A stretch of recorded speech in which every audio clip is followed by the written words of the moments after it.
ኢና ሊላሂ ወኢና ኢለይሂ ራጅዑን ይላል። የእናቱን አስከሬን ቤት አስቀምጦ ፈተና የተቀመጠው ታዳጊ ብዙዎችን ልብ ያስለቀሰ የካሊድ ታሪክ ይላል። ለምሳሌ ላይ የምትመስሉ ታዳጊ ካሊድ ይባላል። ገና በ14 ዓመቱ አፍላ ወጣት ከሁለት ታናናሽ ወንድሞቹ እና እናቱ ነበር። ወላጅ አባቱ ከእነርሱ ራቅ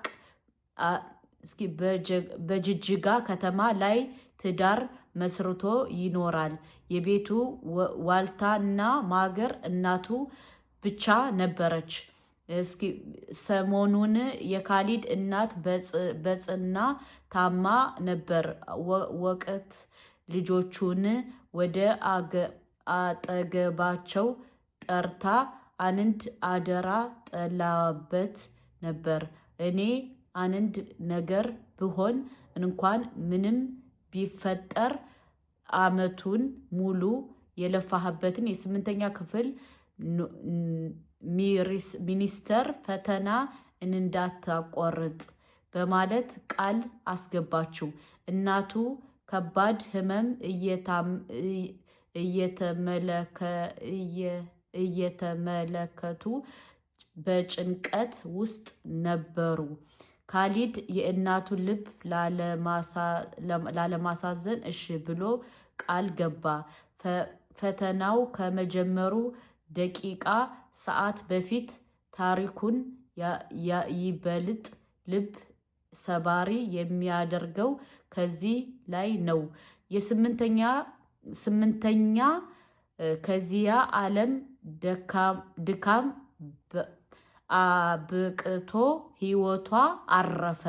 ካሊድ በእናቱ ደንግጦ ሞት መላ ቀቡ ጠፍሮ ሐዘኑን ሰብር ከሚሸከመው በላይ ቢሆንም ለአፍታ ግን ከዚያ ወደ እናቱ የመጨረሻ ቃል አስታወሰ። የረፍቱ ፈተና የእናቱን አስከሬን ቤት ውስጥ አስቀምጦ እንዳሁኑ እያገደ ወደ ፈተና አዳራሽ አመራ። የጠዋቱን ፈተና በከፍተኛ የስነ ልቦና ጫና ውስጥ ሆኖ አጠናቀቀ። ከሰዓት ከፈተና አዳራሽ እንደወጣ በቀጥታ ወደ ቤት ተመልሶ የእናቱን አስከሬን አልቅሶ ሸኘ። ቀብሩንም ፈጸመ። ከዚያ ገና ከቀብሩ መልስ ከሰዓቱን ፈተና ለመፈተን በድጋሜ ወደ ፈተና ክፍል ተመለሰ። የብዙዎቹን ልብ የሰበረው የካሊድ የህይወት ፈተና ይህ የ14 ዓመት ታዳጊ ላይ የደረሰው ከባድ የህይወት ፈተና እና የአደራ ታማኝ መሆኑን አስከብሯል። ታሪኩ የብዙዎችን ልብ በሐዘን አስለቅሷል። እናቲቱን አላህ ይረሃማት፣ እሱንም ኢንሻአላህ ለትልቅ ደረጃ ያብቃው። እህት ወንድሞቼ ሁላችሁም ፕሊዝ እንተባበረውና ሁላችንም እንገዘው። እኔም በበኩሌ ማግዘውን አግዘዋለሁ። አካውንቱን ከፈለጋችሁ በኮሜንት አስቀምጡልኝ ወይም ደግሞ ጠይቁኝና እኔ እሰጣችኋለሁ ከጓደኛዬ ተቀብዬ። እኔም ኢንሻአላህ በአላህ ፍቃድ የቻልኩትን አግዘዋለሁ። ገባችሁ? ይህ የዚህ ልጅ ታሪክ የሚያመሳስለን ነገር ስላለ እኔና እሱ የሚያመሳስለን ነገር ስላለ ኢንሻአላህ በአላህ ፍቃድ እንደምንም አድርገን ሁላችንም እንተባበረው። ለአላህ ብላችሁ በተለይ እኔን የምትከተሉ ብዙ በቲክቶክ በጣም ብዙ ዲያስፖሮች አላችሁ። ፕሊስ ይህ ልጅ እንተባበረውና አንገቱን ቀና እናድርገው። ገባችሁ? የሞተችውንም እናቱን አላህ ይረሐማት፣ አላህ ጀነተል ፈርዶስ ይወፍቃት። ግን እኔና እሱ የሚያመሳስለን ታሪክ አለ። ኢንሻአላህ አላህ ካለ ከወደደ ከፈቀደ እኔም አንድ ቀን የራሴን ታሪክ የምነግራችሁ ይሆናል። ግን እናቴ በቃ እኔ አላቅም ወላሂ የተሰማኝ ስሜት ያለፈበት ሰው ስሜቱን ያውቀዋል። ገባችሁ? ሌሎች ላይ ገባችሁ ይችላል። እሱና እኔ ግን አንድ አይነት ነገር የሚያመሳስለን ነገር አለ። ለእናቲቱም አላህ ይረሐማት፣ አላህ ጀነተል ፈርዶስ ይወፍቃት፣ አላህ በረህመት እጁ ይዳስሳት። ኢንሻአላህ ሁላችንም ያቅማችንን እንተባበረው። ሰላም አለይኩም ወራህመቱላሂ ወበረካቱ። እሷንም አላህ ይዘንልሽ፣ አላህ ጀነተል ፈርዶስ ይወፍቅሽ፣ የኔ አምላክ አይሳሳትም ያላችሁ ዱአ አድርጉላት። አላህ ጀነተል ፈርዶስ ይወፍቃት። ቤት አስቀምጦ ሚኒስትሪ የተፈተነው የታዳጊውን ካሊድ ልብ የሚነካ እውነተኛ ታሪክ ልንገራችሁ።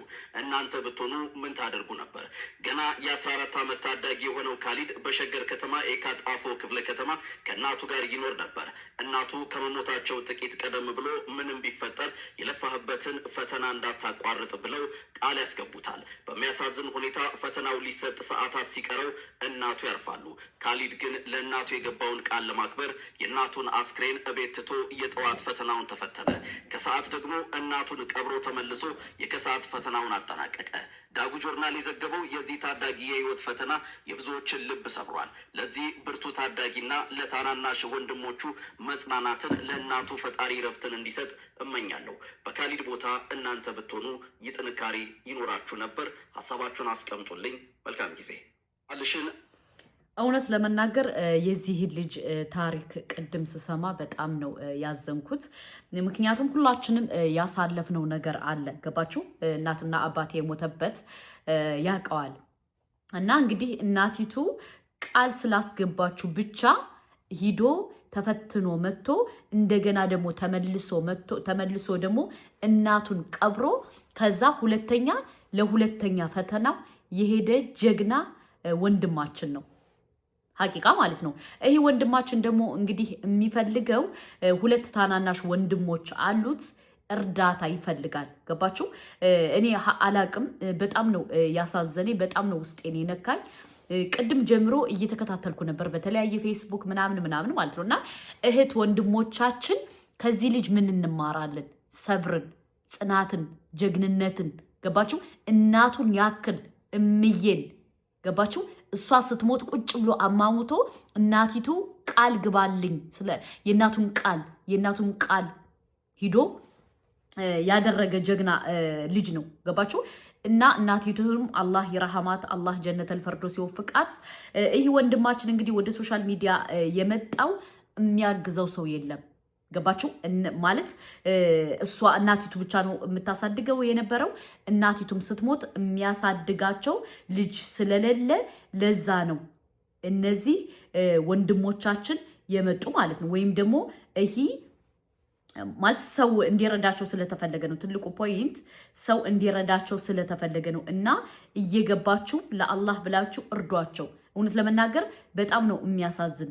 ለምን ካላችሁ በጣም ከባድ ነው ስሜቱ፣ በጣም ከባድ ነው። ገባችሁ? አንዳንዴ